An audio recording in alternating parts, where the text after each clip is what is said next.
Thankfully, McGraw-Hill is accurate here, and it says, because learning changes everything. And their slogan is absolutely true for history and intercultural communication. Historically, intercultural communication has changed many things throughout the world.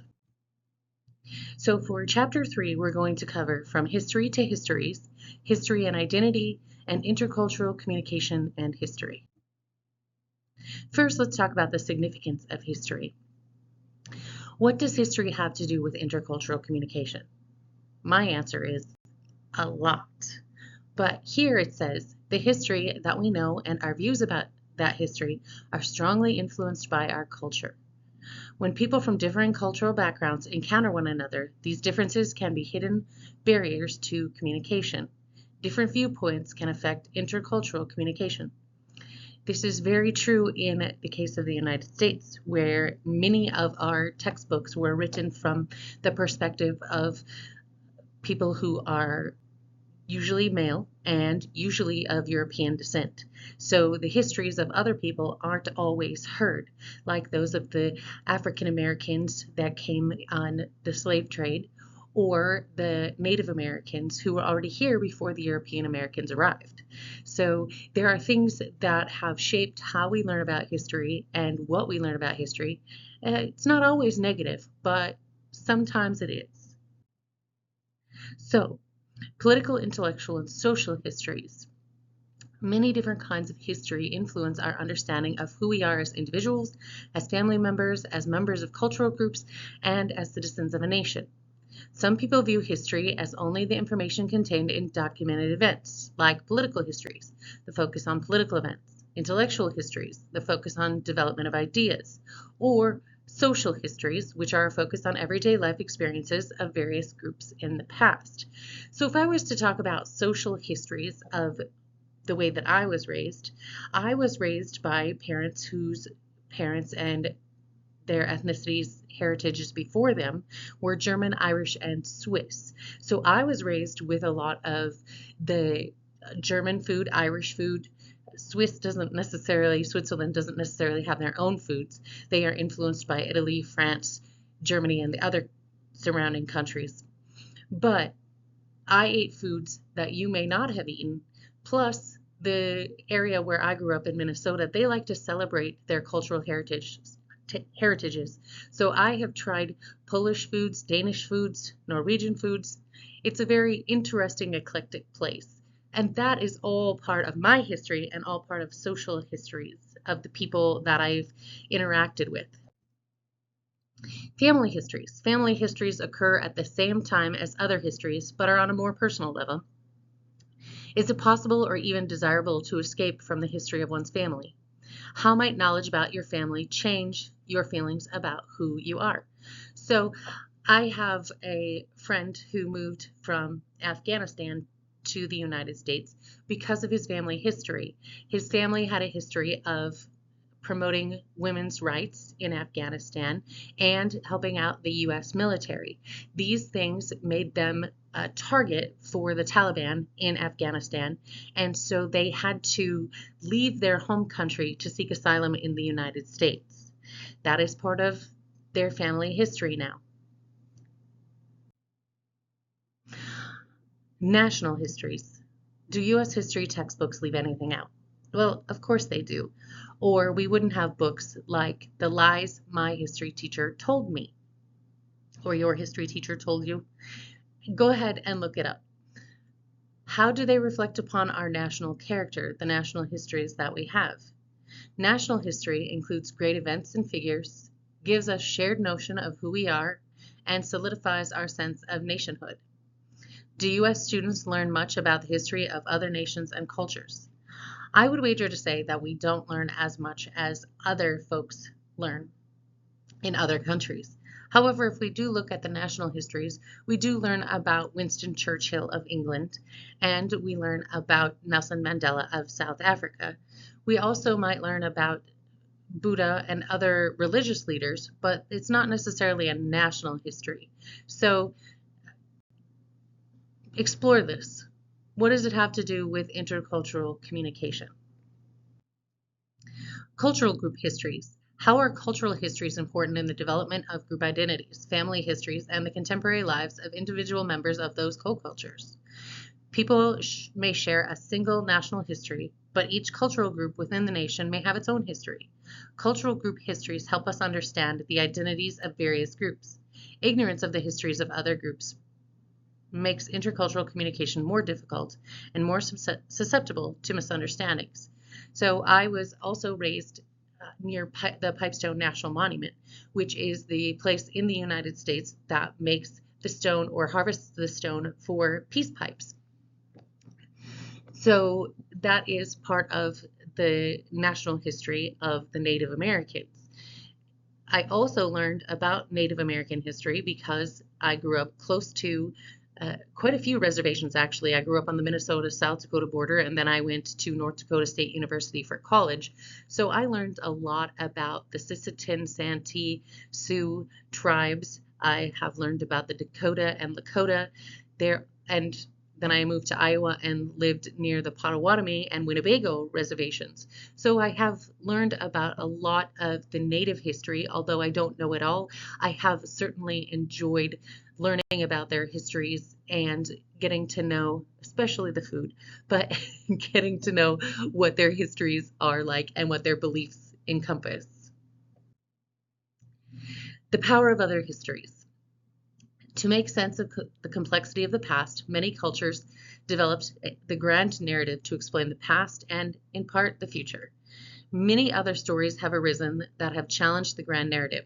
Other narratives have not necessarily displaced the grand narrative as much as they've created a more complex picture of the past. And that's what I've been trying to share with you up until this point, is that there is a grand narrative, but other people can help to, can add to it to present a more complex picture of the past and to enhance our understanding of the things that have happened to build the country that we live in now. In place of the grand narrative are revised and restored histories that have been suppressed, hidden, or erased. Many of the things like I've mentioned here.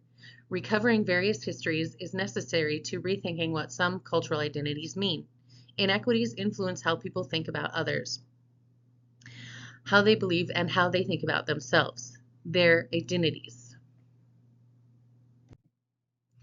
Histories as stories. Can we escape our history? Storytelling is fundamental to the human experience. Histories are stories we use to make sense of who we are and who we think others are. We cannot really escape our history, even if we fail to recognize it or try to suppress it. By ignoring history, we sometimes come to the wrong-headed conclusions about others that only reinforce particular stereotypes. If I were to only believe the religion that I was raised in, I wouldn't be open-minded when it comes to my friends who read the Quran or my friends who are I actually have a friend who's a Buddhist priest. So I have learned about a lot of different religions. I've also learned about Sikhism or Sikhism, depending on who you ask, and many other religions. I know about the celebration of Diwali, for example, and why is Yom Kippur important to my Jewish friends. If we ignore these histories, we make wrong conclusions. So yes, I always start with my base of where I was raised in the Catholic Church, but I take that opportunity to apply it and understand other people's religions and where other people are coming from. Non-mainstream histories. What kinds of history have the most influence on intercultural interactions? Non-mainstream histories. Telling individuals personal narratives offers them an entry into history and an opportunity to reconcile with the events of history. These stories help in understanding how others negotiated the cultural attitudes of the past that have relevance for the past.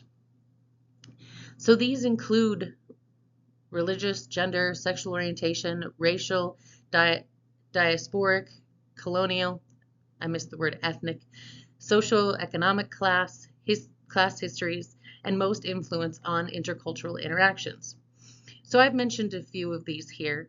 I am also aware of gender and sexual orientation having been discussed for all of history, throughout all of history. And we try to think that it is new and it's a fascinating issue, but honestly, it has been around since forever, since the beginning of this country and beyond. If you want to, in one of my classes, I learned about Boston marriages. You can certainly look that up. In another one of my classes, I learned about two-spirit people, though not quite the same as somebody who embodies two genders. They are revered for their ability to understand both the masculine and the feminine. So these are things that are not new. They are part of our history, and that's why we should learn them. Religious histories place an emphasis on the role of religions in understanding the past. Religious persecution has led to the migration of various religious groups to new places, including the movement of the Jewish people and the movement of the Mormon people. The Mormon people came west and established a lot of their lives, rituals, communities in the state of Utah and in a bit into Idaho and obviously into the surrounding states. Now, Mormons are not only found there, they are found all across the United States, but many of them were moved towards the west, towards Utah, because of their religious practices. Many of you all already know about the history of the Jewish people. It's a very difficult history to understand and a genocide like no other. But I would have to say that there are also other genocides that you might want to take into consideration, especially some on the continent of Africa. Not minimizing anybody's social history here, just wanting to add to your knowledge and understanding. Religious histories are never isolated. Rather, they crisscross other cultural trajectories. I hope I've shown that to you here, that religion weaves in with all of the other histories. Gender histories. Emphasis is on the importance of gender in understanding the past, particularly the role of women. The history of women told by women is a recent phenomenon. In fact, in the past, women wrote under pen names that were more masculine so that their books would be published. Documentation of women's history, historical restrictions on women's access to public forums, documents, and records. It makes noting women's history difficult, but not impossible. So how is contemporary life today influenced by gender histories? Well, in the United States, it is influenced by the fact that women gained the right to vote. You can look up Susan B. Anthony and Elizabeth Cady Stanton, as they helped to develop women's access to voting and information about or in public forums. You can also look up Sojourner Truth or Harriet Beecher Stowe. There are plenty of people who have helped us to become who we are today, particularly women, and how they affected our history. Sexual orientation histories. As I mentioned here, historical experiences of gays and lesbians that are often overlooked or silenced. A monument in Amsterdam was built to ensure that we remember the gays and lesbians who were victims of the Nazi Holocaust as well. A book about Abraham Lincoln's sexuality is also available, written by Ch03 in 2004. If we do not listen, we cannot hear the voices of others. We will miss important historical lessons and create even more misunderstandings about who we are. Racial and ethnic histories. What histories are we taught in school? Mainstream history cannot include all ethnic and racial histories. Some cultural groups struggle to retain their histories. Injustices are often swept under the carpet. The atrocities that occurred in 1937 attack on Nanking, millions killed in Kampuchea, Cambodia after the Vietnam War, millions of Africans killed by European colonists in Africa and South America, and the internment of Japanese Americans during the Second World War in the United States. Another history that might be of interest to you is the use of American and other prisoners of war by the Japanese during the World War II encampment incarceration. Those people were experimented on for the sake of science. Additionally, the Tuskegee syphilis study is one that you might want to look up. Again, a horrific incident concerning the study of humans for scientific purposes. Again, racial and ethnic histories. The use of history as a marker has been important in maintaining cultural identity. Sometimes the histories of racial and ethnic groups seem to question and even undermine the celebratory nature of the mainstream national history. Diasporic histories. Diaspora is a massive migration, often caused by war, famine, enslavement, or persecution, that results in the dispersal of a unified group. These help us understand the important cultural connections among people affected by the diasporas and other transnational migrations. We must be careful to distinguish between the ways that these connections are helpful or hurtful in intercultural communication. An example of this in my family history is the Irish, and when they came to the United States and to Canada because of the potato famine. In other words, all of the potatoes in Ireland were rotten, or they had poor potato crops for several years, and so people had to leave Ireland to travel across the ocean and arrive in the United States and Canada. Then when they came to the United States, they were persecuted because they were Irish and people thought they were dirty and had a lot of children, and they were drunk and they fought a lot, and so they had to overcome many of these prejudices, which a lot of people don't know, that the Irish people were treated very poorly. In fact, the Irish people were paid less and sometimes not offered jobs because people had all of these stereotypes about them. Colonial histories. The emphasis is on the important role of colonialism in understanding the past and its influence on the present. Many nations did not confine themselves within their own borders, and that included things like overpopulation, limited resources, and notions of grandeur. Colonialism is significant in determining language. We do not freely choose the languages we speak. We must learn the languages of the societies into which we are born. So we speak mostly English in the United States. However, there's not a national language, and so there are many others spoken throughout the country on a regular basis. However, if you want to do business within the United States, if you want to learn within the United States, all of our classes are taught in English, and much of our business is conducted in English, and that is only because some of the first people that were here spoke English. Now, I understand not all of the people that were here spoke English first, but that is the language that became dominant within the United States. If you don't know, actually in South Africa, they have 13 national languages, so you should check that out. It includes things like Zulu, Xhosa, English, of course, South African Sign Language, and of many others that I can't think of off the top of my head. But go ahead and take a look at it. Colonial histories. In struggling with a colonial past, people devise ways of confronting that past. Post-colonialism is the study of colonialism as well as the study of how we might deal with that past and its aftermath, which may include the ongoing use of colonial language, culture, and religion. People came to the United States for a freedom of religion, and then they took away the religious rights of other people, and they persecuted people based on religion, and that has been throughout the entirety of the history of the United States.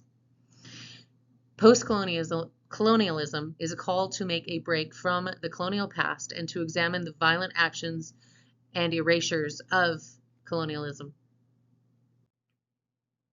Socioeconomic class histories. Socioeconomic class issues prompted many people to immigrate to the United States. Here's my example of the impoverished Irish who immigrated to the U.S.